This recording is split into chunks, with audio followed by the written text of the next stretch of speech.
Good evening, ladies and gentlemen, and welcome back to Stay Tuned Live, right here on Facebook, presented by Streaming the Magic. It's an animation-themed talk show hosted every week by me. My name is Phil Machi. I'm an animator, cartoonist, and former Disney cast member, and it is my pleasure to be here, your host, every week as we deep dive into the world of animated films. Before we get started tonight, I'd like to start things off by letting you know that a few weeks ago, you may recall I had a special guest on the show by the name of Dave Bossert. He was a Disney effects animator for years, whose film credits included Fantasia 2000. Aside from his impressive career in animation, Dave is also an accomplished author. And if you're a fan of all things Disney, you'll be excited to know that Dave's latest book, 3D Disneyland Like You've Never Seen It Before, is now available for ordering. This book is a glimpse into the past, and it showcases a rare, never-before-seen collection of 3D photographs of Walt Disney's theme park in all its glory. Disneyland is captured in time and space from opening week in July 1955 all the way through the 25th anniversary in 1980 and beyond.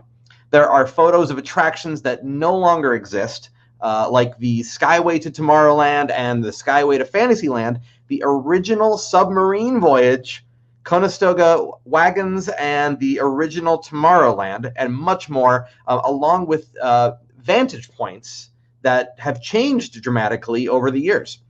The signed and numbered limited edition book is only available through the publishing website, which is theoldmillpress.com. And you can actually get the signed and numbered version through there. It's a limited number of 750 copies available right now, and they are going fast. So they're also doing a 20% off plus free shipping offer. So go ahead and get yourself a copy of 3D Disneyland Like You've Never Seen It Before, and get it before the general public gets their grubby little mitts on it. All right.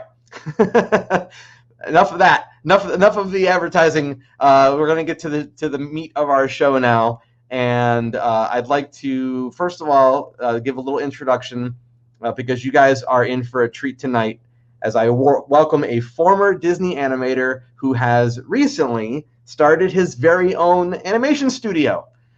Here to tell us all about animating at Disney and bringing surfing penguins to life for Sony, and all about Raft Animation, please welcome Chris Jenkins. Hey Phil, how you doing? Hey Chris, I can't hear you. You can't Oh, there you are. There you are. Good. I'm here. I'm doing good. How are you? Okay. I couldn't hear you at first. I was a little bit taken aback. Well, welcome. Welcome to the show. Here. Oh no! Are we experiencing delay? I think we might be having a bit of a delay. It's okay. You can hear me? I'll mime to you and then say something shortly afterwards. Yeah, okay. There you just go. To make it clearer. Okay, I'll just give some extensive pauses. Okay,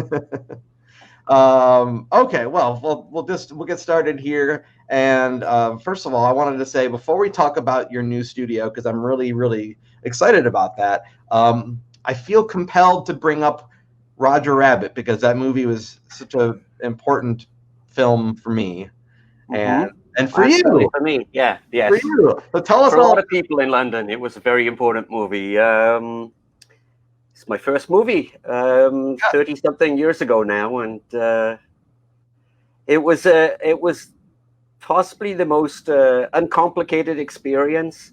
I couldn't believe that when we worked overtime, we'd get pizza for dinner, and somebody else was paying for it. Little did I know about Hollywood at that point, but it was a really great experience. And right before it, I'd been working as or training as an illustrator, and throughout the artistic world in London, this project was bubbling up to the surface, and finally I caught wind of it, went for the interview, and got the job the same day. And the truth is that I wasn't particularly talented. I could hold a pencil. I was a fully trained pencil holder by that point. And I started work with a whole team of other people and figured out what in-betweening was the wrong way. And Wait, then tell us the wrong way of in-betweening.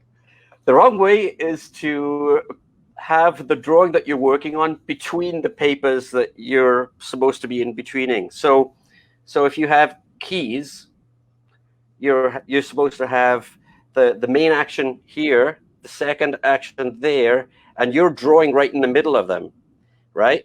Yeah. So I took that literally, not having animated before at all, and had the paper right in the middle. So I was trying to reference by looking what was there and looking what was underneath. Yeah. So that didn't last too long. A very kind came over and said, actually, if you put the paper on top, it works much better. And it did. But it was a great experience. By the way, when you said that you read the description for the project and then you went to apply, what did the description even sound like? It was a verbal description, actually. I was developing prints in the photo lab, and a guy I'd worked with a few years back at college, who was on a different speciality course, said that Disney was in town.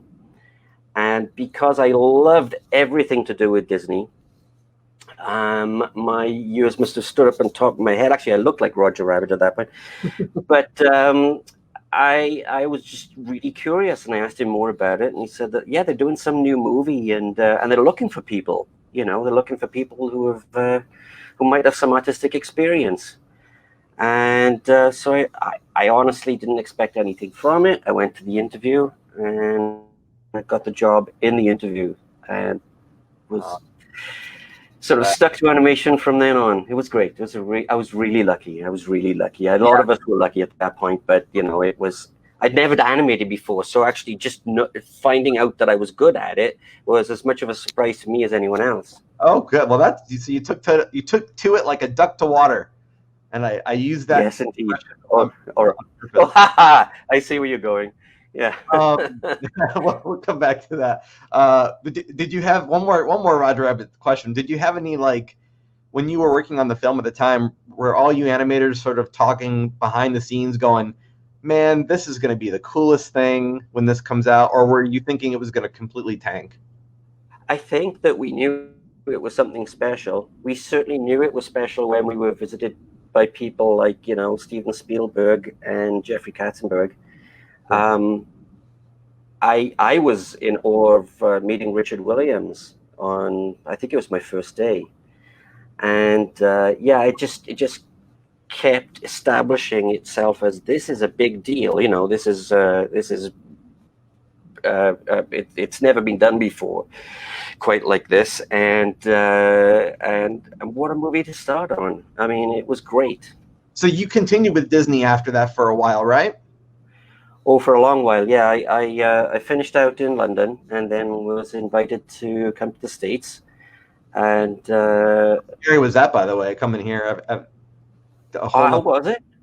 Yeah, how scary was it? It was really scary in concept, but once I got here, again, it was like, I don't know. I really loved it immediately, except driving. I was used to driving on the other side of the road, and there was one night when I came out of a car wash the wrong way and realized I was on the wrong side of the road when the headlights facing me were a different color. Oh, yes. Although I have heard that traffic in London is not much better. Yeah, probably. Yeah, it was a different day. That was 30 years ago, man. Oh, okay. Well, that's fair. Horse and cart in those days. That's right. So I mentioned taking like a duck to water, and we're gonna jump to a surfboard. Talk a little bit about Surf's Up, which is a penguin to water, but still, really a unique little film because, you know, and for those who haven't seen Surf's Up, I'll just kind of remind everybody. There's this charming attribute that these penguins are being followed by a team of documentary filmmakers, which is, you know, I think we take for granted as audience members. We're so spoiled for choice now.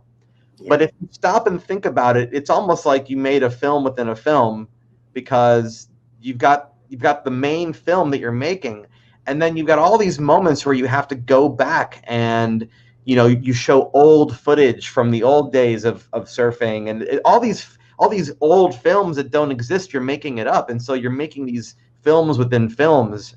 How challenging was all of that? Well, tremendously challenging, and it was a sort of a foolhardy pitch where I thought, let's do that, let's do a mockumentary. But it was really based on my love for the movie Spinal Tap. And then I became and I think at that period in history anyway, all the mockumentary stuff was becoming more of a thing. Sure. So it was our chance to do that. But to do it properly, I mean, you can do a spoof of it and it's fine and probably would have worked just fine. But to really get into it, you need a backstory for every character. You need to fake the old footage, as you're talking about, beautifully done by Ash Brannon, my good buddy and one of the directors on the movie. And a camera technique, which in our case was a form of motion capture, but it was capturing the background. And we had a camera that could figure on any character, and then if somebody off to the side is we could zip that camera over and find them there as if it was a real environment. And it was techniques like that, led by James Williams and his fabulous layout team, that really kept the honesty of the movie alive. If we ever faked it, if we ever went out and were trying to be silly and zany, it wouldn't have worked. There's a lot of silly and zany in this movie, as you're showing now, but it was always within the context of, this is a documentary about penguins by penguins, even though we never see the interviewers.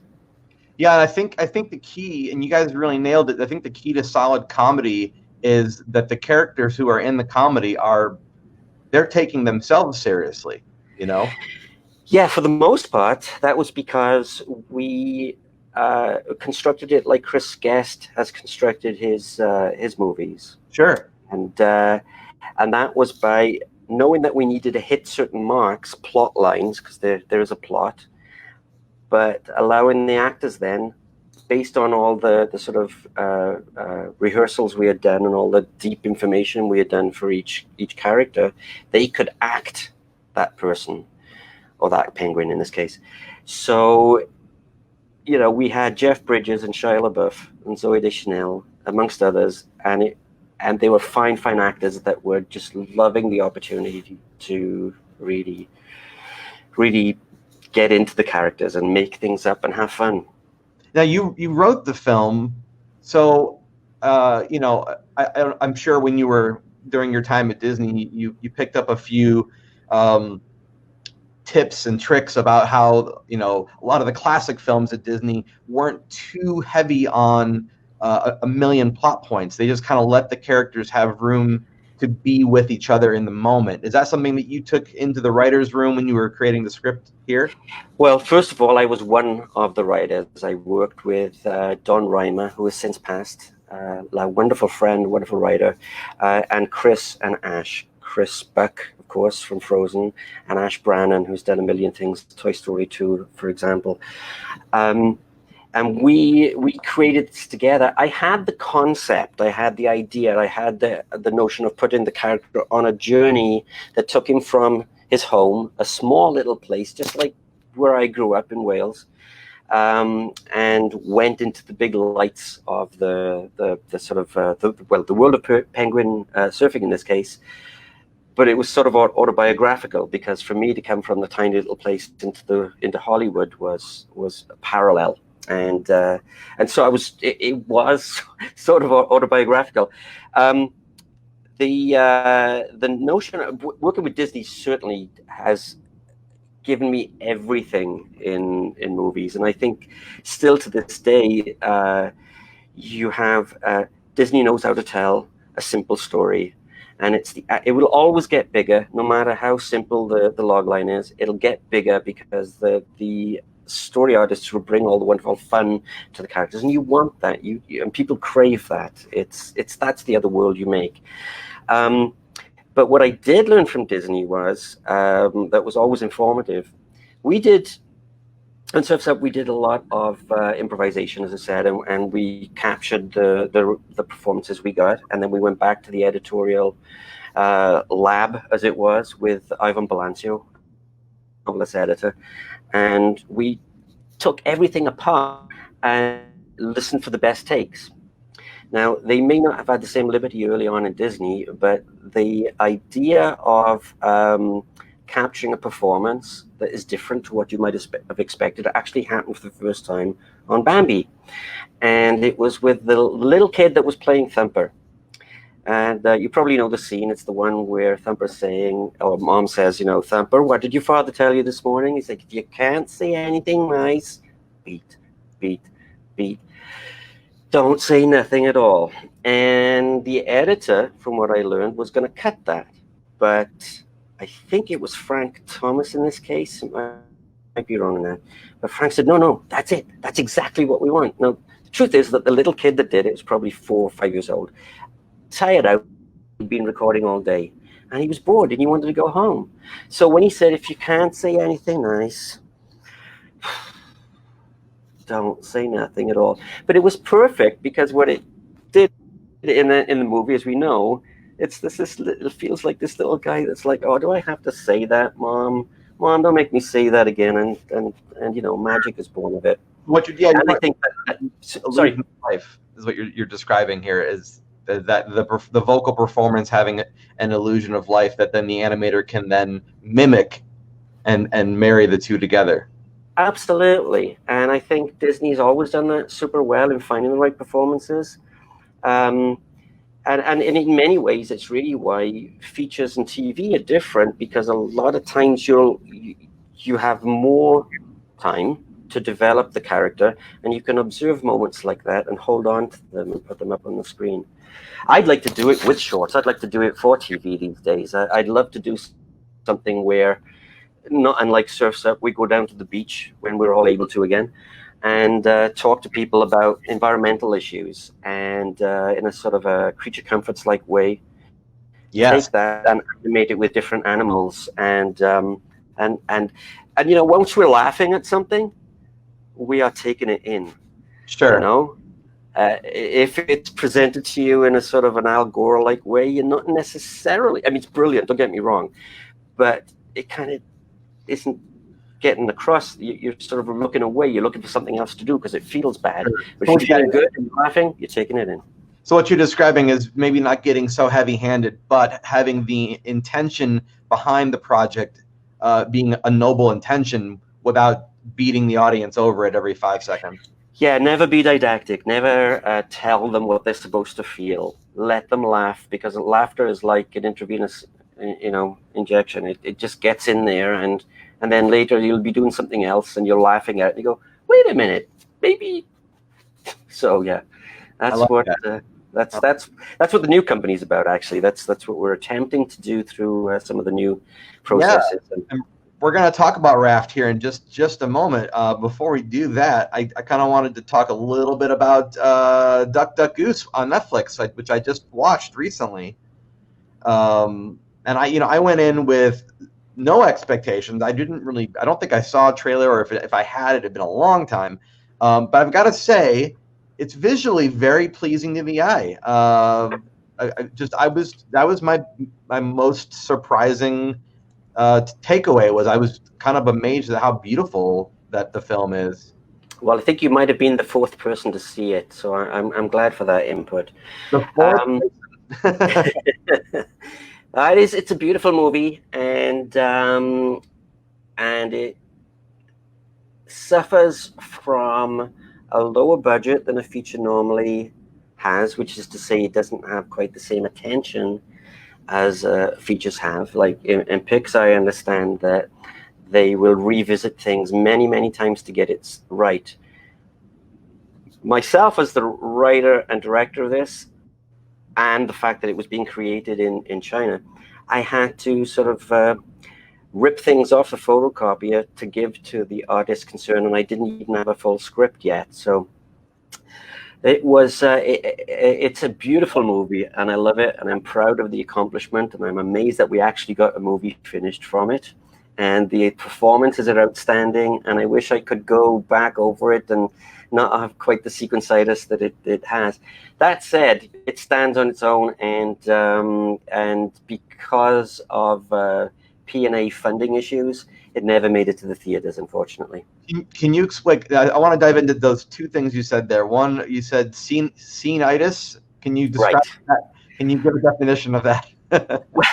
It's by default, really. It's what you get with any, early screening of a movie, because the artists that are creating the boards for something are taking that moment in time and animating with all their skill to create a great moment, a scene, right? Then when you go to the next scene, again, this only happens early on. You're creating something that can feel disjointed because you haven't had the luxury of wiping through it. And that can happen across a movie that has a certain impact to the viewer. And shorthand in the business, we call it scenitis. Okay, so basically you have to break down a movie into scenes when you're creating it. It has to be made into more manageable pieces, but what you're saying, that can also put blinders on, and then if you don't look at the whole thing in relation to all the other pieces, it can feel kind of segmented. That's what you're saying? Yeah, I feel that. Now, listen, I've been told, and it apparently is doing really well on Netflix. I've been told that people love it, and so I'm glad of that. But, you're asking the guy that did it, and I'm like, I guess I mean, but really, I was amazed. I shouldn't say amazed, but because it didn't get a theatrical release. I hadn't heard anything about it. I went to play it on Netflix, and I thought, there's some really excellent animation skill happening in this film. There's a few different things to talk about there too. Yeah, I mean, it should have been in the theaters because it's certainly good enough and would have done very well. But it's simply by the audiences that Netflix achieved. It's gonna, we know it would have done well. I think that the animation is superb, and this is from a group of people I worked with in China mostly. We did have a small team here, a great small team in Culver City, but most of the people were Chinese, and they hadn't really worked on something like this before. Now, how did you arrive on, I should say, the idea of the location of the film being in China and the character names being Chinese in origin? What was the thinking? The origin of that? That was really that the Chinese studio wanted something that was, Chinese. So, having been presented with that, I thought, well, I'll do my best, and you get into these things. You dive deep when you're writing. You try to find attributes that work. I think the best one in Duck Duck Goose is it's a simple gag, but I love it, and it's this headstrong goose that's leading these kids across country. When he can't fly, they can't fly because they're kids. And he says, I know how to get you to safety, and he heads across country. He doesn't know. He has no idea. He's only seen things from the air. So when he gets to, there's a moment where he gets to this great big wall that's blocking their path. And he goes, hey, look, it's no problem. We'll go around it. And then you pull out, and it's the Great Wall of China. Yes. There was much more of that possible, but we didn't have the time and we didn't have the budget, and we had what we had. But like I said, there's a lot of good stuff in it. It works beautifully, and as I was going on to say, it's the animation that the Chinese guys were able to accomplish is beautiful. Yeah, we had a head of animation over there called Danny Couchon, who you might have realized is not Chinese. He's French, and he was a great sort of mentor and classically hard to please Frenchman who got the best out of people, and they loved him there. And he's a good friend now and created some beautiful animation. Yeah, I would recommend checking out if you haven't already. Not you, obviously, anybody watching this. Now, between the two collections of clips I've shown so far and the sign behind you on the wall, it would be silly for me not to ask, do you have an affinity for birds, Chris? Do you know, I've never, ever, ever thought about that. Well, Honest to God, I haven't. Yeah.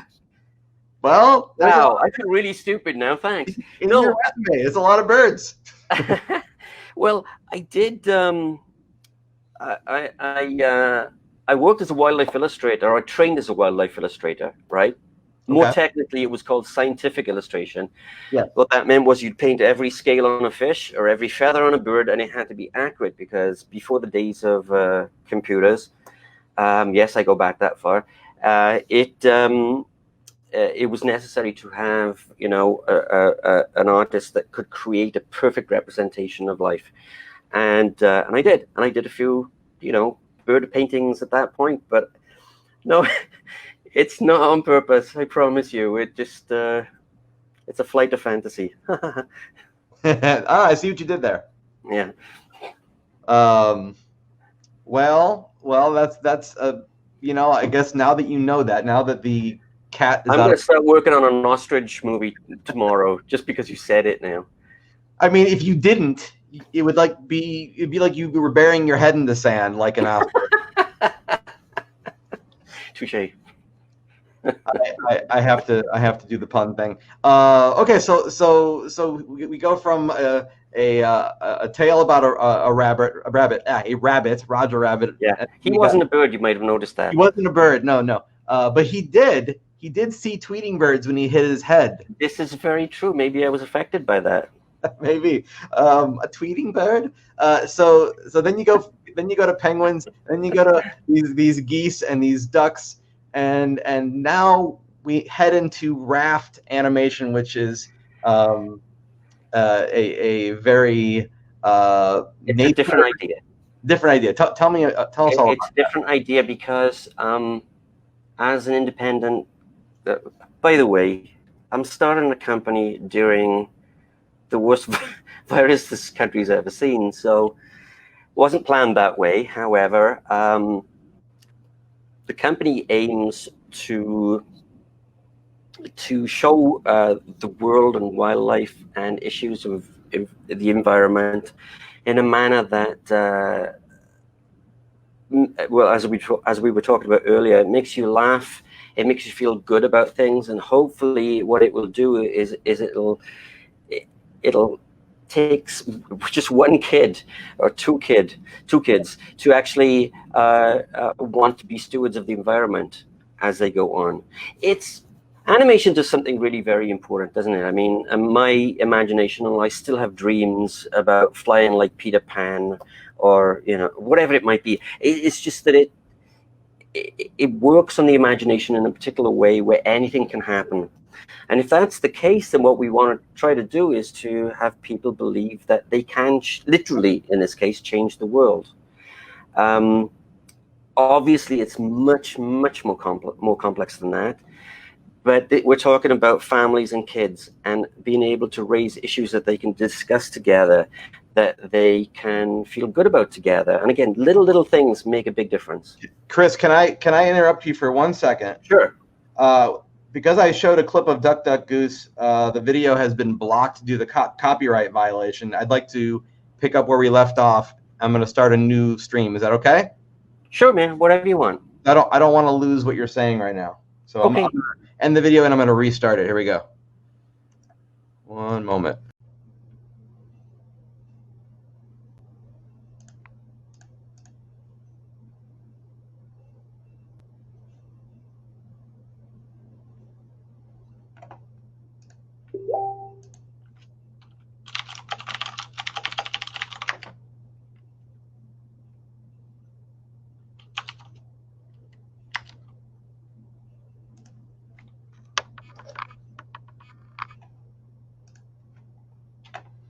Welcome back, everyone. Sorry about that. Apparently, showing clips from Duck Duck Goose was a copyright violation with Netflix.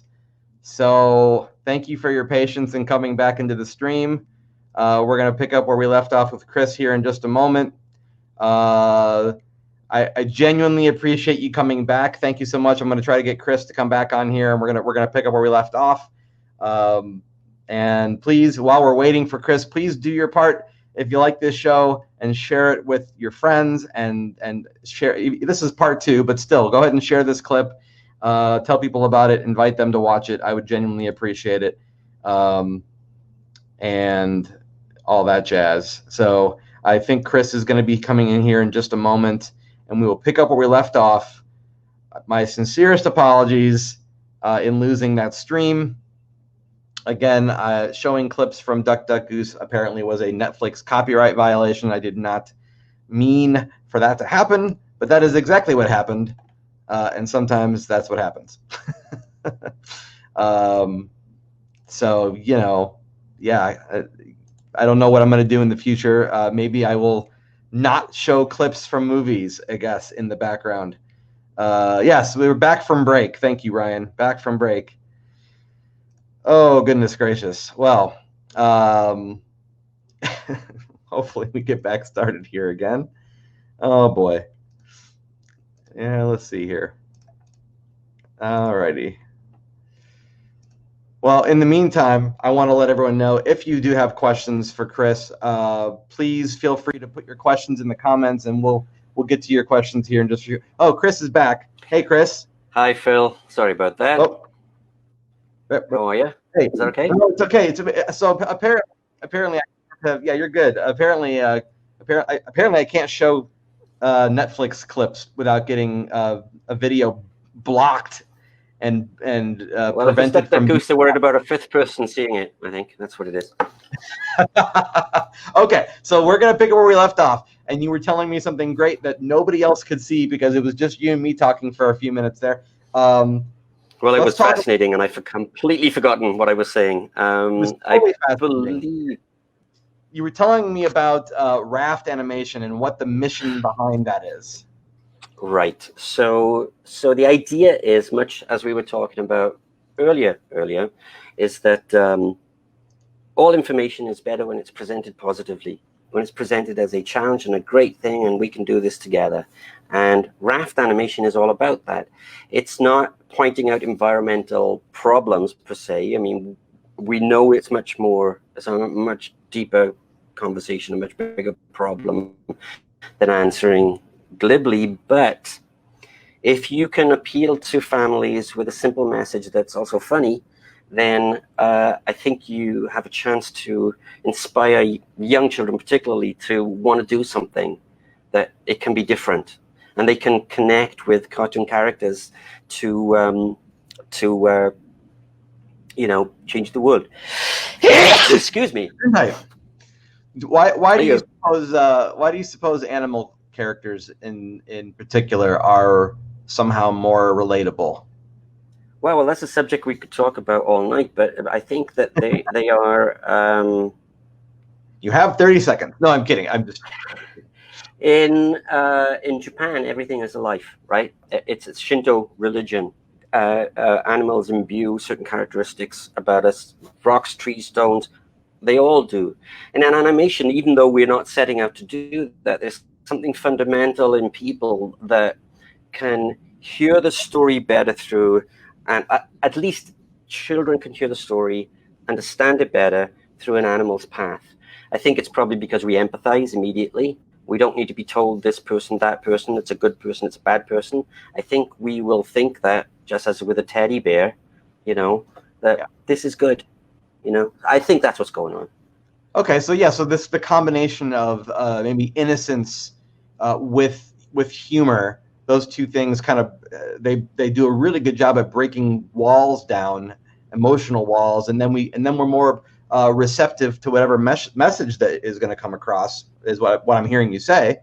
And absolutely. I mean, you could look at Lion King or Bambi. Sure. Not that we would make Bambi these days, because we'd have a new generation of people crying their eyes out. But it does something important, and it finds us. And information in animation, I think, because it's been studied and because it's been, as it used to be, drawn or created, manufactured as a performance, it does something more. I need to study this more, but animation reaches people in a way that live action doesn't, obviously. That's why there's so much of it, and that's why it always pretty much does well, no matter what the movie is.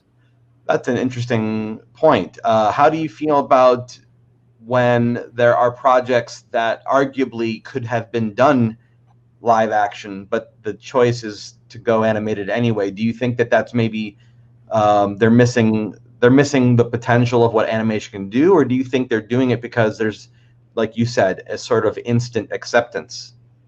I think that's probably got more to do with the way that it was found by the author, the creator, and who bought the pitch and who's doing what. But when you think about, say, Lion King as an animated movie, and then later, of course, it's an amazing show, and then it's an amazing movie, there's something fundamental about the story itself that's actually reaching beyond the medium. The original certainly had that rising capacity to move people to tears and belonging in a world that they didn't know an hour before that. So I think animation accomplishes that, and then the theater and the live action are built on that goodwill in some way. But I don't know. There's something about the way that an animal can be animated, characterized, that is beyond reality. Right? Glenn Keane always used to say that he animated from the inside out, and boy, does it show. Which means that you're capturing the performance just as an actor will, and then it grows out of that. Whereas maybe less experienced animators will draw from the outside in. Now, I know everybody's going, well, wait a minute, you have to draw the outside because it's a line, but it's not. When you're animating and you're animating quickly, it's really coming out of you, and you find some place that has a certain people keep flocking to. I like that. That's really insightful. Yeah. So you started Raft, and what you were saying when when part one, before we went to commercial break. To commercial break, yes. Yeah. You were explaining how you picked an interesting time of our existence as a culture to launch a company.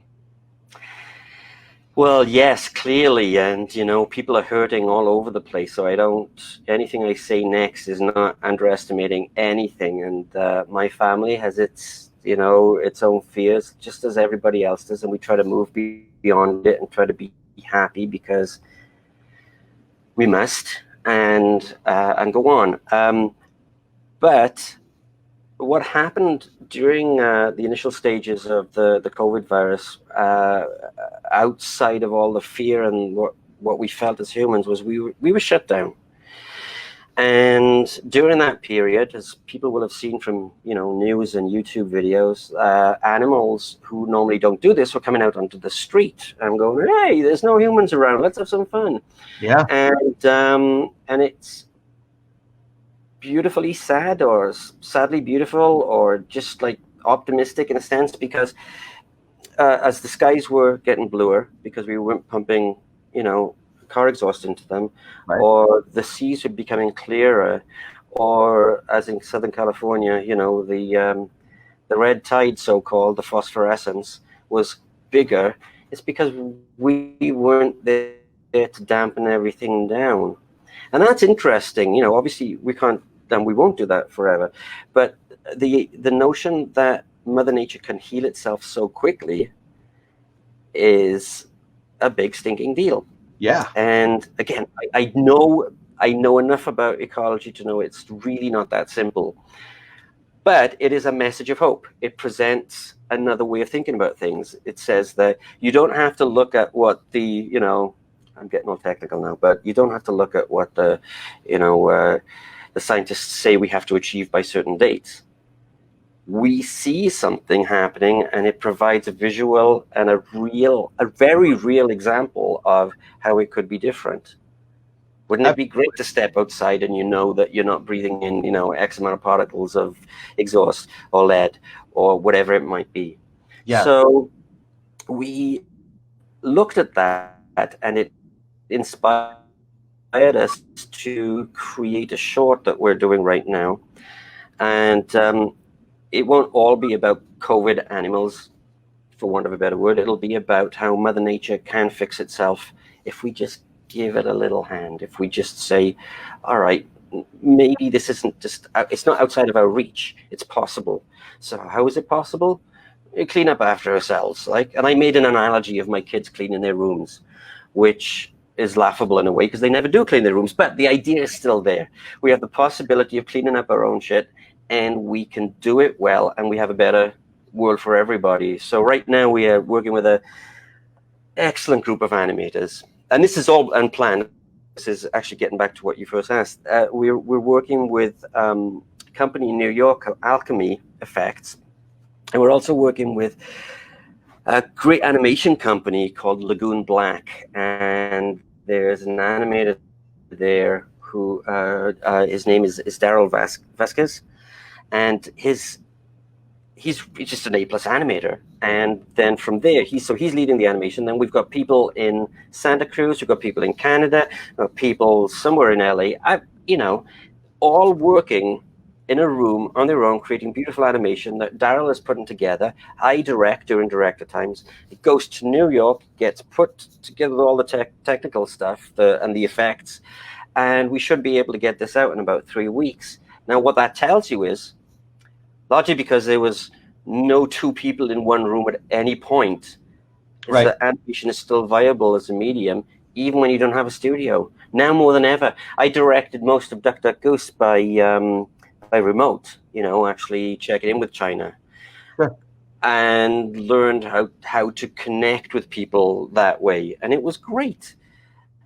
So the short, so why not? When can we expect to see the short from Raft? In about 3 weeks. I can't say for sure, definitely, just because of certain technical things that are appearing, like, the rig could be a little stronger and so forth. But in about 3 weeks, I'll let you know, okay, so that you'll be able to let everybody. Yeah, I will gladly promote it here. And how long has the idea for Raft been? I mean, you just launched. Is it officially this summer? That was the. Yeah, it was right as COVID was happening. In fact. Okay. We had our coming out ball, when did the idea for Raft first germinate? Was it years ago, or is this more of a?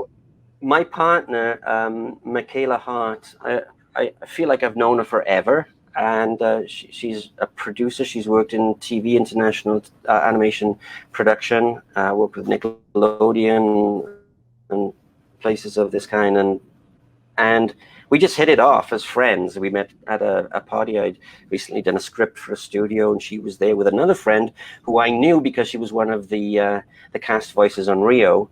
So I went to go see Karen, who was a friend of Michaela's, and Michaela and I started and chatted all night. And then she basically stalked me for the next few months and made sure that things were happening, because while I was licking my wounds from Duck Duck Goose not being released properly, she was like, yeah, but we could do this and we can do that and we can do the other.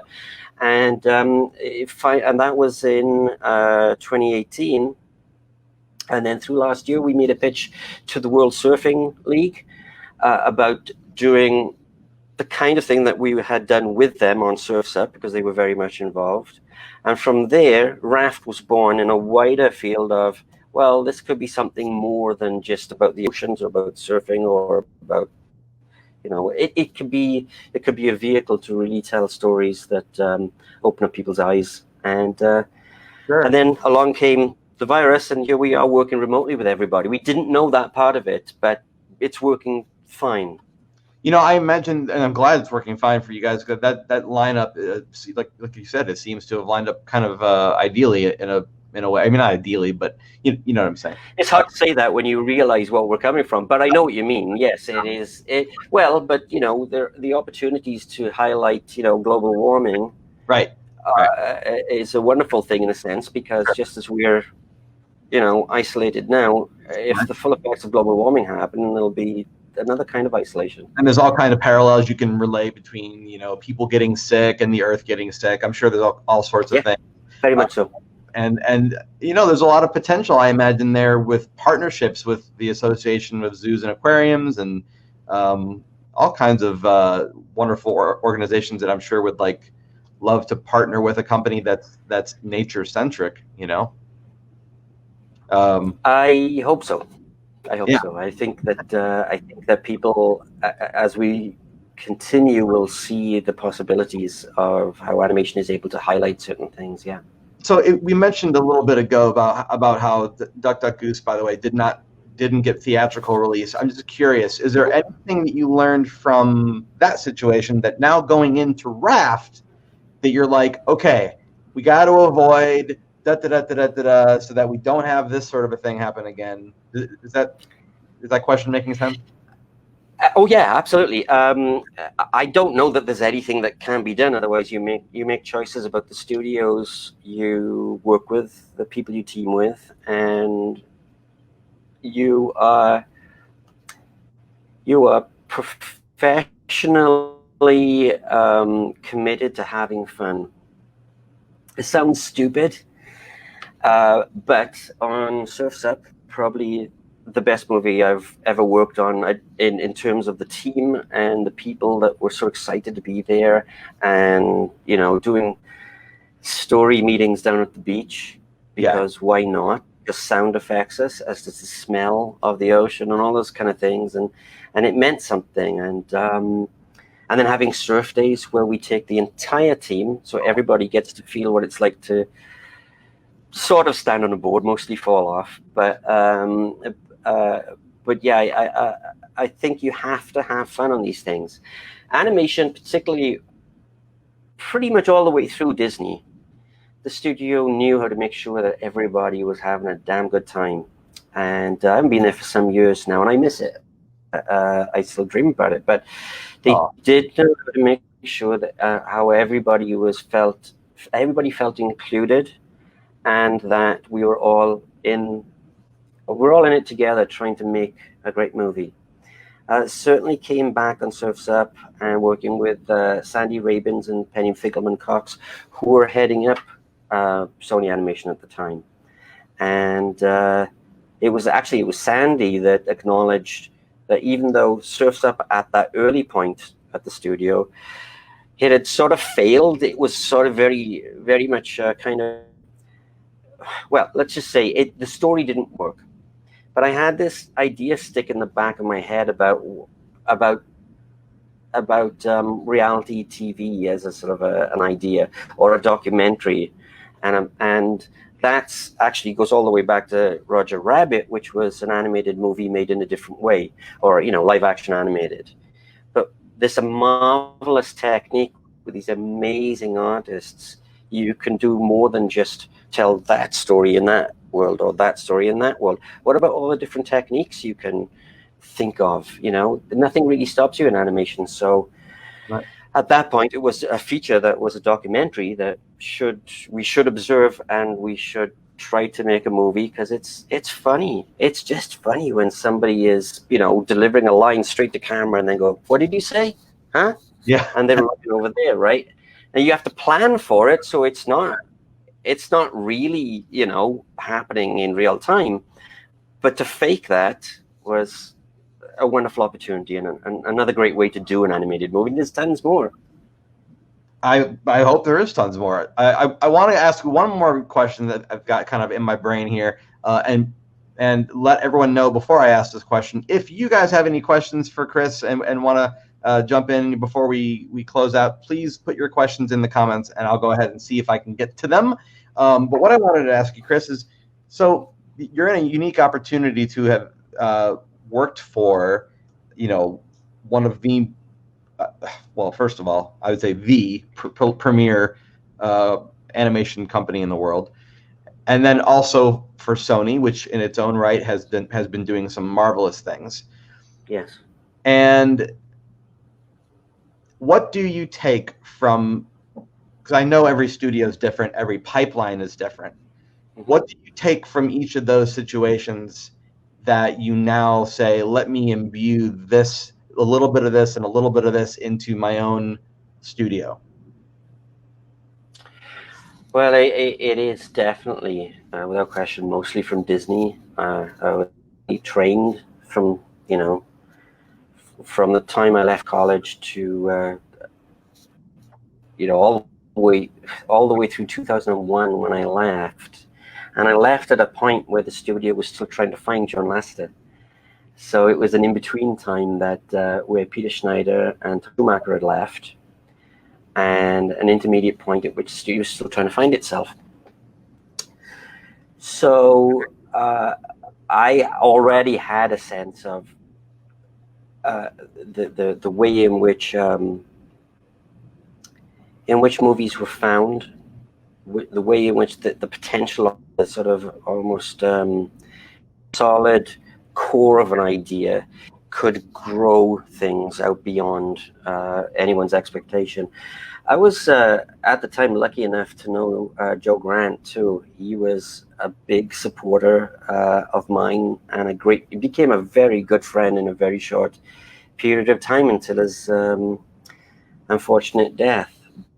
But he showed me all these old drawings that he kept hidden, and they weren't hidden, but they were just there in his room, in his office, on little files. And I'd talk about being interested in something, and he'd say, "Oh, like this," and he'd pull it out, and he'd show me, and he'd go through the drawings, and I did this in 1934, and I was, what an experience. That was definitely the highlight of my animation career, in the sense that it was a direct through line to what animation is as we know it now. And he's just a lovely guy too, really giving and caring, and a kind of a shining light. So yeah. So that's what I take forward. Pardon? Holding on to the people that spearheaded everything, and sort of taking the life lessons that they've contributed, and kind of remembering those as you move forward is what you mean? Absolutely. I mean, Joe lived it. And many other people there lived it for a long time. Oh, Ed Gombert, Chris Buck had been there a long time. I think that everybody there knew how to make an animated movie. There wasn't even a shorthand. It was just like they knew how things moved along and how it was iterative. So I said at the very beginning of us talking tonight, you keep it simple, because you know that you're going to fill that with fun. So many animated movies, and so often, are built on layers of information and information. You're like, there's no way that's going to come out in 85 pages or 85 minutes. So even on Surf's Up, probably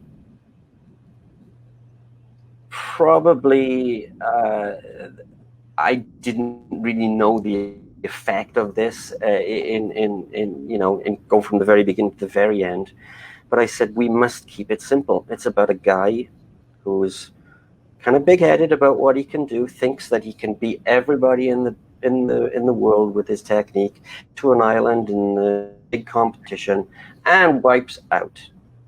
Now, he's been led along the way by an idol who he looks to, who turns out is not dead, and his heroic death was not heroic at all. It was, he sees it as a cowardly way out. Now, you know how that's going to end to an extent, but we didn't know until we got into the movie that he wasn't going to win. The real lesson was to enjoy surfing for what it is and to not have it be a competition. Did that feel to you like a metaphor for making animated films? Yeah. Absolutely. Yeah. That's awesome. And then, of course, Chicken Joe is they run up to him and say, "Chicken Joe, how does it feel to win the competition?" "I won?" I think that might be my favorite line in the movie. Well, because it kind of makes the whole winning and losing thing feel arbitrary, Yeah. Which is great. It's brilliant. So raftanimation.com is the website. People can officially visit the website now. They can officially visit the website. And maybe next month, maybe they can see something from Raft as well. Absolutely, they will. Yes, and it's beautiful. I've seen the animation already, and it's terrific. That's fantastic. I'm really looking forward to it, and I'll make sure that I share it here. Just before we go, I know it's some of the comments from part one of the video before they got booted out. Ryan, who is in the room, he was saying that I think he was referring to Duck Duck Goose. I'm not sure which one. I'm pretty sure he was referring to that. But he was saying that his son has watched it multiple times and that he really enjoys it. So there's definitely some love for Duck Duck Goose. Yeah. It was actually meant for kids and dads watch together. It's full of dad jokes. Yeah, there's a lot of dad jokes. That's very true. And then another individual, again, the comments got wiped out when part one of the video went away. But I looked at it briefly, and someone had said, and if you're in the room, please feel free to put this back in the comments so I can get your name out there. But someone said that they're a huge fan, and I don't know if it was the same person, but I also read someone said, "Hey, I have autism, and I really appreciate Surf's Up." That's great. So just thought I'd put that out there. Oh yeah, and Ryan is in the room. He's confirming Duck Duck Goose. He said my kiddo, who is 3 years old, picked it as his favorite a few cycles ago. He said it was quirky and fun. So there you go. There's some love for Duck Duck Goose. That's just brilliant, right there.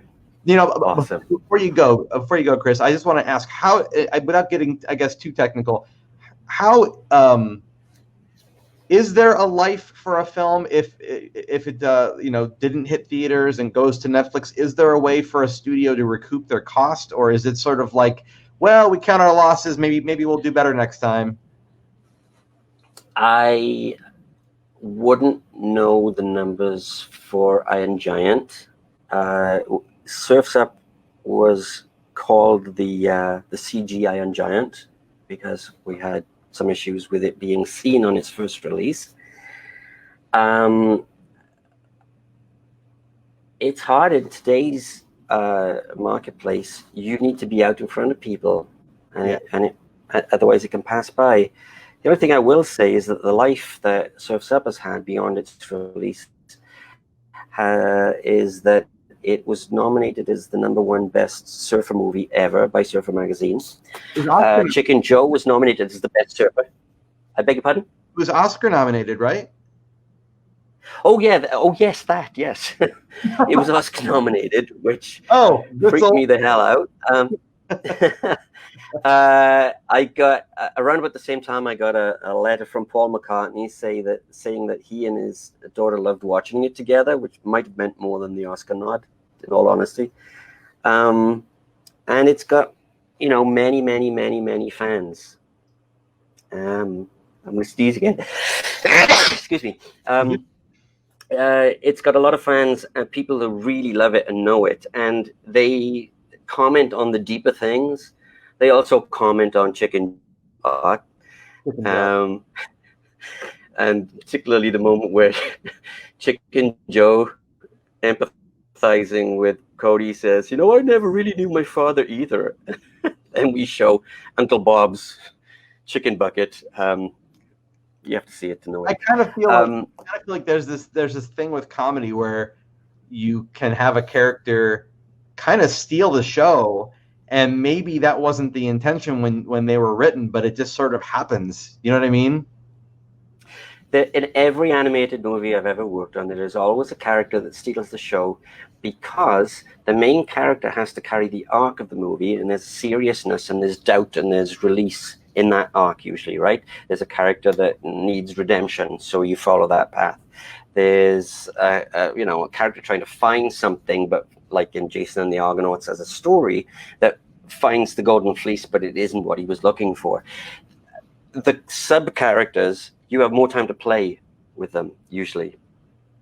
That's why I think. That's a good point. Well, and I didn't mean to derail you from talking about being the premier surfer movie. That's quite an achievement. So congratulations on that. And thank you for being here tonight, Chris. I'm sorry for the technical difficulties, but I appreciate you. That's no problem, Phil. It happens. Good luck with Raft. I really look forward to seeing what you guys turn out, and I'll make sure to share it with everybody here on Stay Tuned. So thank you, sir. It's a pleasure. I'd love to do it anytime you're available. Oh, excellent. Well, I'll have to have you back. Yes, thank you so much. Okay, buddy. Take care. Bye. All right, guys. Well, thank you. I've been doing Stay Tuned in a number of forms for over 2 years now, mostly podcast. Sometimes there's a video form. And over the years, if you've been following this show, you know that the technical difficulties are a thing that happen every now and then. And so I guess the lesson tonight that I learned years ago, but I have to relearn it now apparently, is don't show copyrighted content during a video or they'll shut you down.